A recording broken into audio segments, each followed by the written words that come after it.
Hello students, आज हम पढ़ने जा रहे हैं क्लास 10th का lesson 6 that is life processes part 7। तो स्टूडेंट्स, हमने अपने पिछले लेक्चर में रेस्पिरेशन के बारे में पढ़ा था, जिसमें हमने एरोबिक और अनएरोबिक रेस्पिरेशन के बारे में पढ़ा था कि कैसे ग्लूकोज की ब्रेकडाउन होती है इन बोथ द रेस्पिरेशन। तो स्टूडेंट्स, तो हम आज शुरू करने जा रहे हैं from the paragraph since the aerobic respiration pathway. तो students, focus on this paragraph. Since the aerobic respiration pathway depend on oxygen, aerobic organism need to ensure that there is sufficient intake of oxygen. तो students, हमें पता है कि aerobic respiration में जो भी organism इसके द्वारा एरोबिक रेस्पिरेशन करते हैं तो उनके लिए ऑक्सीजन का प्रेजेंट होना, वो भी सफिशेंट ज़्यादा मात्रा में बहुत ज़रूरी होता है। We have seen the plant exchange gases through stomata. अगर बात की जाए प्लांट्स की, तो हमें पता है कि स्टोमेटा क्या करते हैं, वो गैसेस के एक्सचेंज में हेल्प करते हैं। Carbon dioxide and oxygen are exchange by diffusion here. तो यहाँ पर बेसिकली डिफ्यूज़न की प्रोसेस होती है। डिफ्यूज़न सभी जानते हैं कि यहाँ पर क्या होता है, डिफ्यूज़न में कोई भी जो सॉलिड लिक्विड गैस है वो क्या करती है, हाई कंसनट्रेशन से लो कंसनट्रेशन की तरफ जाती है। They can go into the cells और away from them and out into the air. तो स्टूडेंट्स, डिफ्यूज़न के थ्रू ये अंदर बाहर सेल के जो ये गैसेस हैं एक्सचेंज होती हैं। The direction of diffusion depend upon the environmental condition and the requirement of the plant. तो स्टूडेंट, डिफ्यूज़न की डायरेक्शन ही के ऊपर ही डिफ्यूज़न की डायरेक्शन डिपेंड करती है बाहर की इन्वायरमेंटल कंडीशन और requirement of plants. At night when there is no photosynthesis occurring, रात के समय जब पौधे फोटोसिंथेसिस नहीं करते, उस समय क्या होता है कि CO2 elimination is the major exchange activity going on. CO2 भारी मात्रा में बाहर जा रही होती है सेल के, और during the day CO2 is generated during respiration is used up for photosynthesis. अगर हम दिन की बात करें तो CO2 इतनी भारी मात्रा में बाहर नहीं जा रही होती, क्योंकि वो CO2 पौधे में फोटोसिंथेसिस के दौरान यूज़ हो जाती है खाना बनाने के लिए। Hence there is no CO2 release. तो स्टूडेंट्स, आप यहाँ देख सकते हैं कि रात और दिन में कितना फ़र्क होता है कि दिन के समय इतनी CO2 रिलीज़ नहीं करती, क्योंकि वो खुद पौधे अंदर ही अंदर खाना बनाने के लिए यूज़ कर लेते हैं, लेकिन रात के समय भारी मात्रा में CO2 को क्या करते हैं, रिलीज़ करते हैं। तो दिन के समय कौन सी गैस रिलीज़ होगी, क्योंकि CO2 तो क्या होगी, अंदर ही अंदर यूज़ हो जाएगी। Instead oxygen release is the major event at this time. तो यहाँ पर दिन के समय आपको ऑक्सीजन की मात्रा ऑक्सीजन की जो डिफ्यूज़न होता है वो ज़्यादा मात्रा में मिलता है। Animals have evolved different organs for the uptake of oxygen from the environment and for getting rid of the carbon dioxide produced. अगर बात की जाए एनिमल्स की, तो एनिमल के केस में हमें ऑक्सीजन के एब्जॉर्प्शन के लिए और कार्बन डाइऑक्साइड को बाहर भेजने के लिए स्पेशल ऑर्गन्स हमारी बॉडी में और या फिर दूसरे एनिमल्स की बॉडी में प्रेजेंट होते हैं। Terrestrial animals can breathe the oxygen in the atmosphere. Terrestrial मतलब जो ज़मीन पर रहते हैं वो एनिमल्स सीधा क्या करते हैं, ऑक्सीजन को सांस के द्वारा एटमॉस्फेयर से अपने शरीर के अंदर ले जा सकते हैं। But animals that live in water need to use the oxygen dissolved in water. तो जो जीव पानी में रहते हैं उनको पानी में घुली हुई ऑक्सीजन की ही आवश्यकता होती है। तो student, since the amount of dissolved oxygen is fairly low compare to the amount of oxygen in the air, the rate of breathing in aquatic organism is much faster than the terrestrial organism. तो student, पानी में घुली हुई oxygen की मात्रा कम होती है as compare to oxygen present in atmosphere. तो अगर देखा जाए rate of breathing aquatic organism में फास्टर होगा एज़ कम्पेयर टू टेरेस्ट्रियल। भाई जाहिर सी बात है कि जो एक्वाटिक एनिमल्स हैं उनके पास कोई भी चीज़, फॉर एग्जांपल ये डिज़ोल्व्ड ऑक्सीजन कम है तो इसको जल्दी से लेने की कोशिश करते हैं, तो वहाँ पर रेस्पिरेशन फास्टर होती है। लेकिन ह्यूमन बींग्स के केस में क्या होता है कि हमारे पास भरपूर मात्रा में गैस प्रेजेंट है, तो हम उसको लेते हैं एक नॉर्मल रेट पर। तो fishes take in water through their mouths and force it pass the gills where it the dissolved oxygen is taken up by the blood. तो जो मछलियाँ होती हैं वो क्या करती हैं, मुंह के द्वारा पानी को अंदर लेती है, और पानी में घुली हुई ऑक्सीजन को कौन एब्जॉर्ब करते हैं, गिल्स। तो यहाँ से एक क्वेश्चन आता है कि फिशेस में रेस्पिरेशन किन के द्वारा होती है, गिल्स के द्वारा। और ये गिल्स डिजोल्व ऑक्सीजन को ये गिल्स के द्वारा ये dissolve oxygen is carried by the blood. terrestrial organism use the oxygen in the atmosphere for respiration. तो स्टूडेंट टेरेस्ट्रियल ऑर्गेनिज्म क्या करते हैं, सीधा डायरेक्ट एटमॉस्फेयर से ऑक्सीजन लेते हैं, जिसे हम रेस्पिरेशन के नाम से भी जानते हैं. This oxygen is absorb by different organ in different animals. अगर बात की जाए डिफरेंट एनिमल्स की, तो ऑक्सीजन एब्जॉर्ब की जाती है डिफरेंट ऑर्गन्स के द्वारा. All those organs have a structure that increase the surface area which is in contact with the oxygen rich atmosphere. तो स्टूडेंट वो ऑर्गन ना मॉडिफाइड होंगे ऑक्सीजन के एब्जॉर्प्शन के लिए. फॉर एग्जांपल उनका सरफेस एरिया क्या होगा, ज़्यादा होगा, ताकि वो ज़्यादा से ज़्यादा अमाउंट में क्या कर सके, ऑक्सीजन को एब्जॉर्ब कर सके. Since the exchange of oxygen and carbon dioxide has to take place across this surface. और इन्हीं ऑर्गन के द्वारा गैसेस का एक्सचेंज होना है. तो ये ऑर्गन्स जैसे मैंने आपको बताया मॉडिफाई होंगे. तो इनके क्या करेक्टरिस्टिक होंगे, the surface is very fine and delicate. तो ये ऑर्गन बहुत ही डेलिकेट होंगे. In order to protect the surface this surface it is usually placed within the body. और ये बॉडी का एक बहुत ही महत्वपूर्ण काम कर रहे हैं. तो ये ऑर्गन बहुत ही प्रोटेक्टेड वे से बॉडी के अंदर प्रेजेंट होंगे. So there have two passages that will take air to this area. और जहाँ पर ये प्रेजेंट होंगे, कुछ ना कुछ नेचर ने उनमें ऐसा सिस्टम बनाया होगा कि ऑक्सीजन आराम से आसानी से उन ऑर्गन तक पहुँच सके. In addition there is a mechanism for moving the air in and out of this area where the oxygen is absorb. तो हर ऑर्गेनिज्म में हमें एक मैकेनिज्म देखने को मिलता है कि कैसे ऑक्सीजन एब्जॉर्ब करती है from the outer environment to the inside the body. In human beings air is taken into the body through the nostrils. अब यहाँ से स्टूडेंट्स ह्यूमन रेस्पिरेशन सिस्टम शुरू हो चुका है. अभी तक जितना हमने पढ़ा था वो सारा इंट्रोडक्शन थी, कुछ इसमें इम्पोर्टेंट टर्मिनोलॉजी भी थी, और हमने इसमें कुछ इम्पोर्टेंट बातें पढ़ी हैं. तो यहाँ से जो अब हम शुरू कर रहे हैं, अभी यहाँ से आप ज़रा ध्यान देना, क्योंकि यहाँ से शुरू हो जाता है human respiratory system. In human being air is taken into the body through the nostrils. तो ह्यूमन बींग्स में बात की जाए तो हवा किसके द्वारा अंदर जाती है, जो नाक के छेद होते हैं उन्हें नोस्ट्रिल्स कहा जाता है. नोस्ट्रिल्स के द्वारा शरीर के अंदर जाती है. The air passing through the nostril is filtered by fine hair that the line passage. तो स्टूडेंट जो ये हवा नाक के छेद के द्वारा अंदर जाती है, तो ये फ़िल्टर हो जाती है, क्योंकि नाक में जो छोटे छोटे हेयर्स प्रेजेंट है तो वो डस्ट पार्टिकल्स को बाहर ही रख लेते हैं. The passage is also lined with mucus which help in this process. और नाक के जो अंदर है म्यूकस एक लिक्विड प्रेजेंट होता है जो क्या करता है, इस प्रोसेस में हेल्प करता है. From here the air mucus help करता है बाहर जो डस्ट पार्टिकल्स हैं उनको जो बाहर से आ रहे हैं उनको वहीं पर रोक दिया जाए. From here the air passes through the throat and into the lungs. यहाँ से हवा गले से होते हुए लंग्स तक पहुँच जाती है. Rings of cartilage are present in the throat. तो थ्रोट क्या है, गले में से हवा अंदर और बाहर जा रही है. तो स्टूडेंट बहुत ज़्यादा चांसेस होते हैं, अगर हम बात की जाए, थ्रोट क्या है, एक मस्कुलर पाइप ही है. तो जब हम सांस लेंगे तो कोलैप्सिंग का खतरा ज़्यादा रहता है. तो इसी वजह से थ्रोट के ऊपर हमें रिंग्स ऑफ कार्टिलेज दिखाई देते हैं. This ensure that air passage does not collapse. तो ये एंश्योर करते हैं कि एयर पैसेज में किसी भी प्रकार की बाधा ना आए.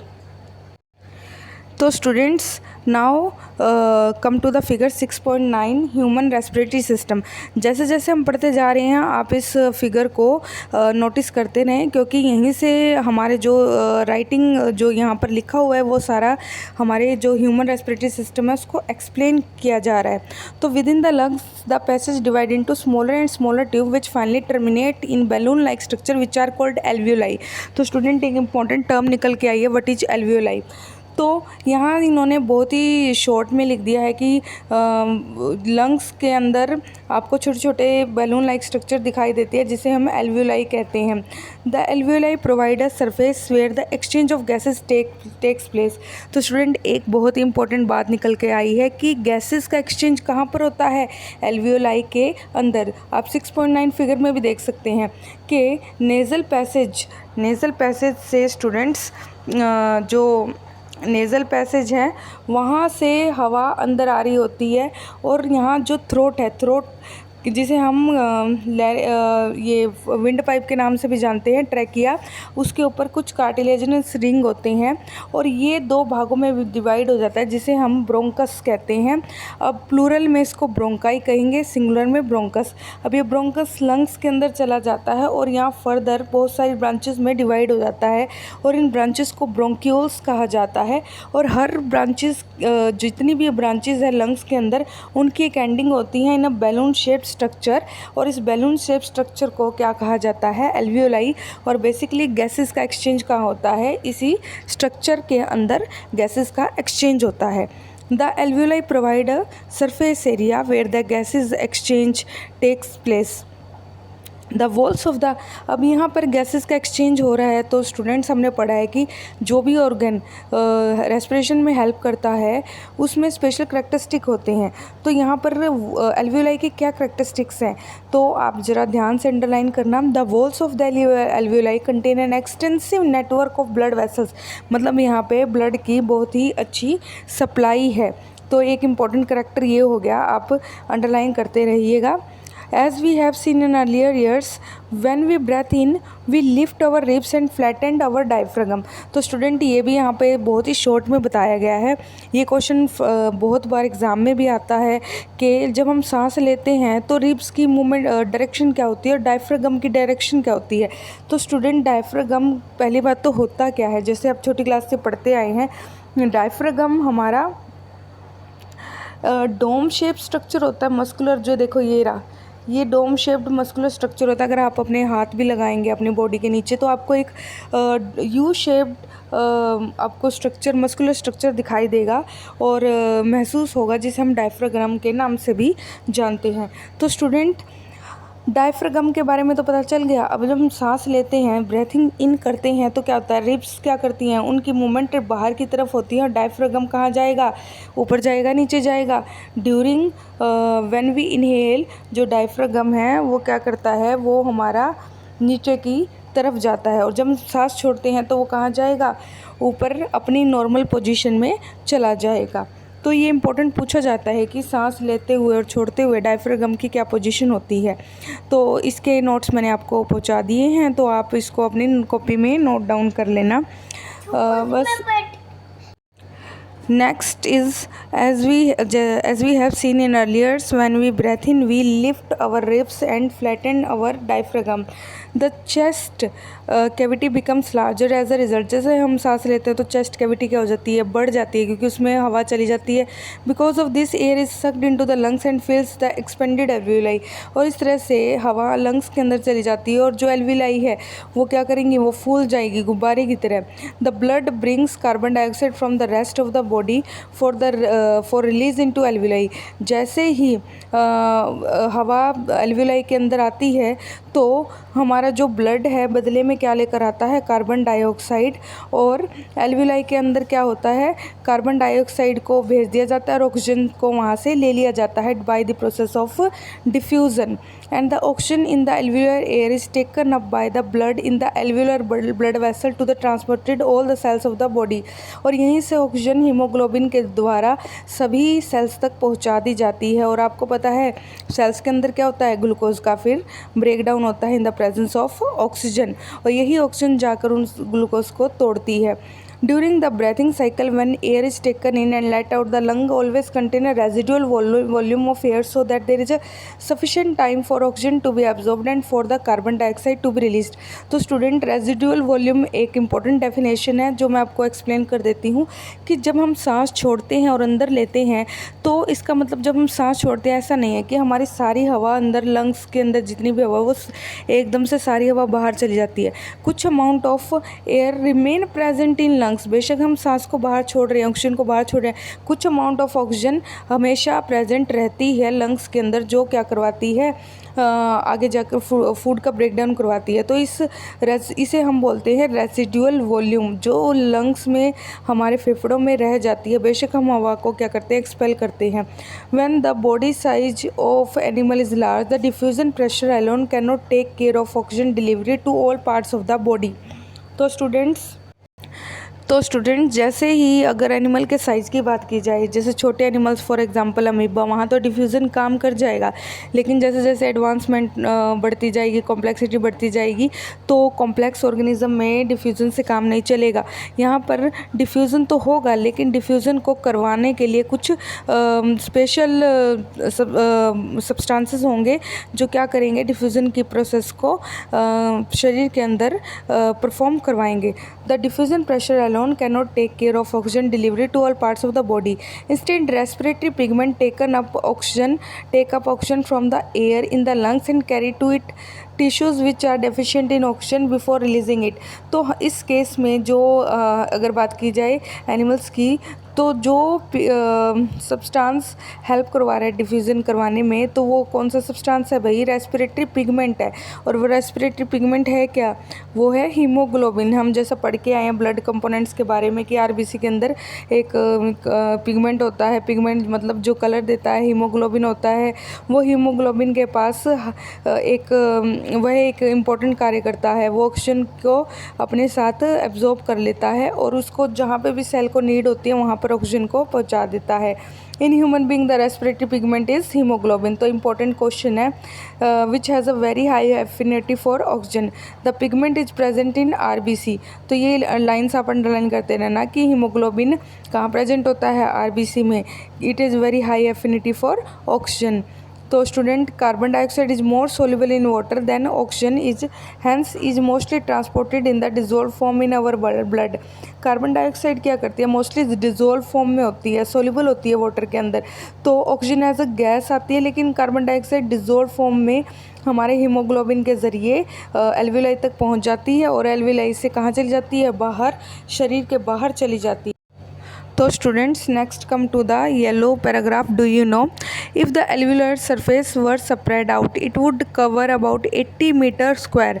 अगर हम एल्वियोलर सरफेस को पूरी तरह से बिछा देते हैं, खोल देते हैं, तो ये करीब 80 मीटर स्क्वायर को कवर कर लेता है। How much do you think that the surface area of your body? अब आप अगर अपनी बॉडी को खोलते हैं पूरी तरह से, तो ये कितना सरफेस एरिया कवर करेगी? Consider how efficient exchange of gases become because of the large surface available for the exchange to take place. अगर हम अपने लंग्स की सभी एल्वियोलाई को खोल दें, तो ये इतना बड़ा एरिया हो जाएगा कि लाइक अ टेनिस कोर्ट, और वहाँ पर इतने बड़े एरिया में हमारे शरीर के अंदर क्या होती है? गैसेस का एक्सचेंज होता है ना? अमेजिंग बात। If diffusion were to move oxygen in our body, it is estimated that it would take 3 years for a molecule of oxygen to get to our toes from our lungs. Aren't you glad that we have hemoglobin? अब यहाँ पर haemoglobin की importance बताई गई है। अगर haemoglobin ना हो तो शरीर में नाक से अंगूठे तक, जो भी अंगूठे में सेल प्रेजेंट है, वहाँ तक ऑक्सीजन को पहुँचने में 3 साल लग जाएंगे अगर हीमोग्लोबिन ना हो। तो यह एक बहुत इंपॉर्टेंट बात है और हम बहुत ही भाग्यशाली है कि हमारे पास हीमोग्लोबिन है, जो रक्त के द्वारा हमारे शरीर के सभी भागों तक ऑक्सीजन को पहुंचा देती है। तो स्टूडेंट यहाँ तक हमारा रेस्पिरेशन कवर हो चुका है और इसके जो क्वेश्चंस हैं वो मैं आपको राइट डाउन करवा दूँगी, आप अपनी नोटबुक में कर लेना। हम एक बार इन सभी क्वेश्चंस को दोहरा लेते हैं। आपको जो राइटिंग के लिए भेजा जाएगा टेक्स्ट मैसेज, तो उसमें से आप अपना इसको राइट डाउन कर लेना। What advantages over an aquatic organism does a terrestrial organism have with regard to obtaining oxygen for respiration? तो स्टूडेंट हम ये पहले ही पढ़ चुके हैं कि टेरेस्ट्रियल ऑर्गेनिज्म में क्या होता है कि they are in direct contact with atmospheric gases. तो वहाँ पर ज़्यादा अमाउंट में गैस प्रेजेंट है एटमॉस्फेयर में, तो टेरेस्ट्रियल ऑर्गेनिज्म डायरेक्ट इसको क्या कर लेते हैं? अब्जॉर्ब कर लेते हैं। लेकिन जो एक्वेटिक ऑर्गेनिज्म है वो क्या करते हैं? वो सिर्फ पानी में घुली हुई ऑक्सीजन पर ही डिपेंड करते हैं। तो ये एक एडवांटेज है टेरेस्ट्रियल ऑर्गेनिजम्स का, जो कि उन्हें एडवांस बनाते हैं over aquatic organism. What are the different ways in which glucose is oxidized to provide energy in various organism? तो सेकंड क्वेश्चन स्टूडेंट्स, हमें जो फिगर 5.1 6.8 के बारे में बता रहा है। यहाँ पर सेकंड क्वेश्चन में हमें सिर्फ ग्लूकोज की ब्रेकडाउन वाला डायग्राम जो फ्लो चार्ट है वो बनाना है। How is oxygen carbon dioxide transported in human beings. तो ह्यूमन बींग्स में स्पेशल ट्रांसपोर्ट के लिए एक ऑर्गन होता है लंग्स के अंदर क्या होते हैं एल्वियोलाई में क्या होता है भाई, यहाँ पर गैसेस का एक्सचेंज होता है, बाहर से जो ऑक्सीजन आती है वो डिफ्यूजन के जरिए हीमोग्लोबिन तक पहुँच जाती है और हीमोग्लोबिन जो शरीर के बाकी हिस्सों से कार्बन डाइऑक्साइड जो कि डिजोल्व फॉर्म में लेकर आता है, याद रखना कार्बन डाइऑक्साइड किस फॉर्म में आता है, डिजोल्व फॉर्म में, वो एल्वियोलाई को ट्रांसपोर्ट कर देता है। इस तरह से शरीर के अंदर क्या होती है कार्बन डाइऑक्साइड एंड ऑक्सीजन की ट्रांसपोर्टेशन होती है। How are the lungs designed in human beings to maximise the area for exchange of gases. तो यहाँ पर लंग्स के केस में हम लिखेंगे अबाउट द एल्वियोलाई की लंग्स के अंदर एल्वियोलाई होते हैं जो क्या करती हैं सरफेस एरिया को बढ़ाती हैं ताकि ज़्यादा मात्रा में क्या हो सके ऑक्सीजन हमारे ब्लड के अंदर जा सके। तो स्टूडेंट ये मैंने आपको वर्बली तो समझा दिए क्वेश्चन और राइटिंग के लिए आपको मिल जाएंगे और आप अपनी नोटबुक में राइट डाउन कर लेना और जितना भी चैप्टर हमने पढ़ा है उसको दोबारा से रिवाइज़ करना। अगर कोई प्रॉब्लम आती है तो आप कमेंट बॉक्स में लिख सकते हैं। तो आज के लिए इतना ही, थैंक यू।